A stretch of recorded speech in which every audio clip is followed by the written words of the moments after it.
Continuous tense. पिछले class में मैंने बताया था आप लोगों को कि प्रेजेंट कंटिन्यूअस टेंस के रूल क्या होते हैं और उसे कैसे पहचाना जाता है। जैसे प्रेजेंट कंटिन्यूअस टेंस के पहचान होते हैं उसी तरह से प्रेजेंट परफेक्ट कंटिन्यूअस के भी होते हैं, बस इसमें थोड़ा सा चेंजेस होता है।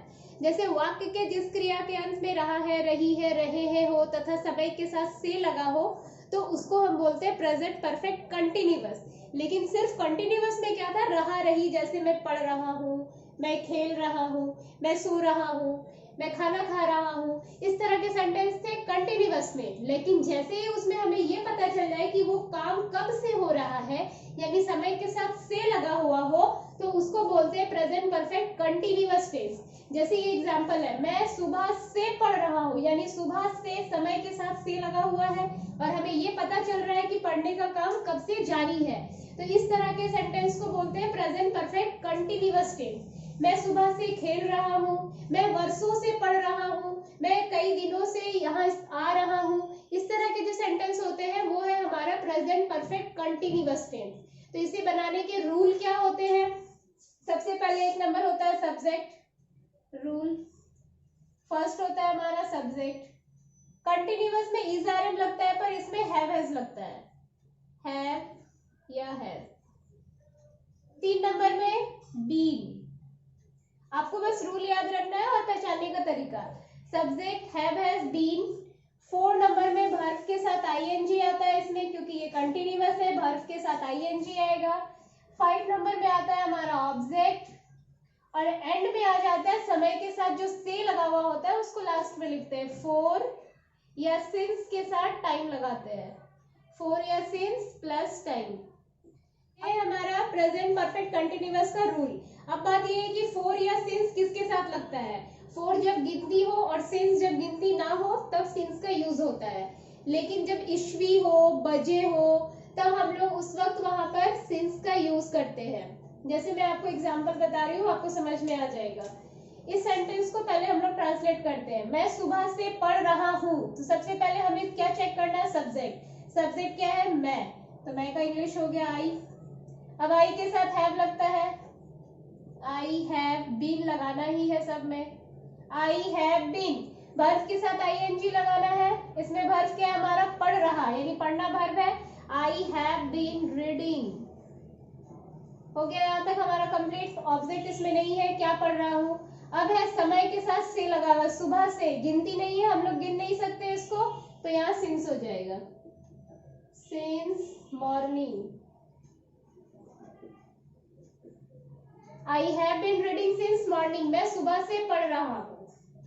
नेक्स्ट, बच्चे 2 घंटे से खेल रहे हैं, बच्चे 2 घंटे से खेल रहे हैं,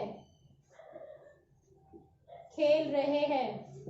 बच्चे 2 घंटे से खेल रहे हैं, गिनती है।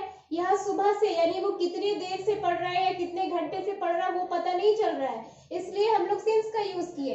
लेकिन यहाँ पर गिनती है, 2 घंटे से वो खेल रहा है, हम लोग गिन रहे हैं, गिन पा रहे हैं इसको, 2 है, नंबर है वो, इसलिए यहाँ 4 का यूज होगा। सबसे पहले चेक करते हैं सब्जेक्ट। सब्जेक्ट है हमारा बच्चे, यानी चिल्ड्रन। Children have been.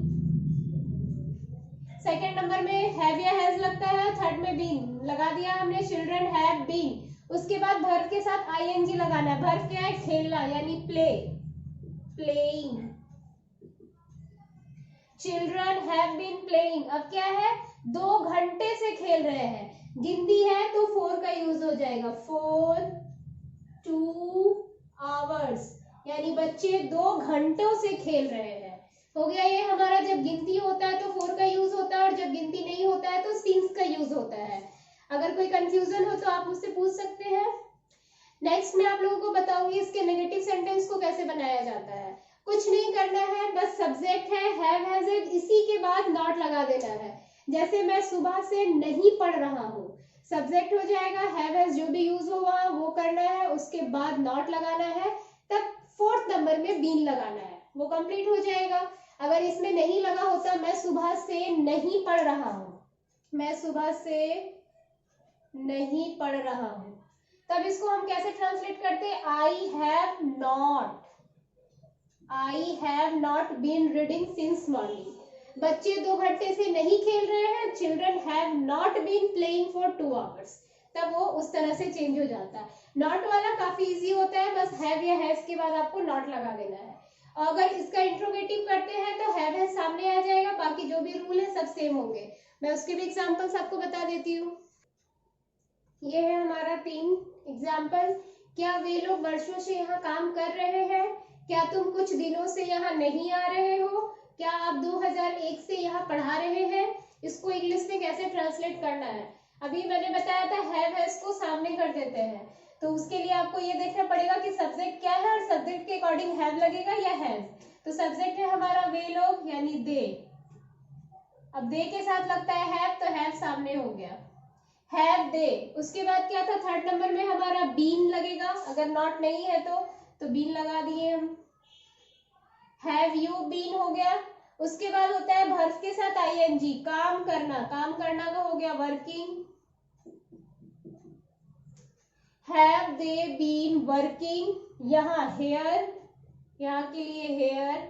उसके बाद क्या, वर्षों से, गिनती नहीं है, हमें ये नहीं पता चल रहा है कि कितने वर्षों से, तो सिंस लग जाएगा। अगर 2 वर्षों से या 4 वर्षों से 5 वर्षों से कुछ भी गिनती होता तो 4 लगता। Since years. Have they been working here since years, क्या वे लोग वर्षों से यहाँ काम कर रहे हैं? Question mark. नेक्स्ट है, क्या तुम कुछ दिनों से यहाँ नहीं आ रहे हो? इसके लिए सब्जेक्ट क्या है हमारा, यू, और यू के साथ भी हैव आता है, हैव यू। अब इसमें नहीं लगा हुआ है तो सब्जेक्ट के जस्ट बाद नॉट लगा देना है, हैव यू नॉट बीन। हो गया यहाँ तक कंप्लीट। उसके बाद हमारा वर्ब क्या है, आना, आना का इंग्लिश हो जाता है कम। Have you not been coming, have you not been coming हो गया हमारा यहाँ तक, आना का इंग्लिश भी हो गया कमिंग। उसके बाद क्या है, यहाँ, यहाँ के लिए आ गया here, here. Have you not been coming here, अब है कुछ, ये हो गया have you not been coming here. अब उसके बाद हम लोगों का है कुछ दिनों से, तो कुछ दिनों के लिए क्या आ जाएगा, गिनती नहीं है, ये हो जाएगा सिंस, कुछ का हो गया some days. Have you not been coming here since some days. Next है हमारा, क्या आप 2001 से यहाँ पढ़ा रहे हैं? तो इसके लिए चेक करना है सबसे पहले कि सब्जेक्ट क्या है, सब्जेक्ट है यू, यू आ गया पहले, यू के साथ लगता है हमारा हैव यू बीन। पढ़ाना का होता है टीच, टीच के साथ हो जाएगा ING. Have you been teaching, यहाँ के लिए हेयर। अब यहाँ देखेंगे हम, ईस्वी है 2001 से, इसको गिन सकते हैं, लेकिन फिर भी यहाँ सिंस लगता है, इसलिए मैंने आपको पहले ही बताया था जब भी ईस्वी हो तो वहां फॉर का यूज नहीं होता है, सिंस का यूज करते हैं। Have you been teaching here since 2001? Question mark. कोई सा भी ईस्वी रहे, 2001 है, 2, 3 कुछ भी रहे, कोई भी ईस्वी रहे, वहां हम सिंस का यूज करते हैं, जबकि वो भी गिनती है लेकिन फिर भी वहां सिंस का यूज होता है। इसलिए ये आपको याद रखना है कि बजे, ईस्वी, इन सब के साथ सिंस का यूज होता है, फॉर का यूज नहीं होता है। ये था हमारा प्रेजेंट परफेक्ट कंटिन्यूअस टेंस। इससे पहले मैंने प्रेजेंट के सारे पार्ट्स आपको पढ़ा दिया है, ये सारा प्रेजेंट टेंस कंप्लीट हो गया। अब नेक्स्ट क्लास में हम लोग पढ़ेंगे पास्ट इंडेफिनिट टेंस।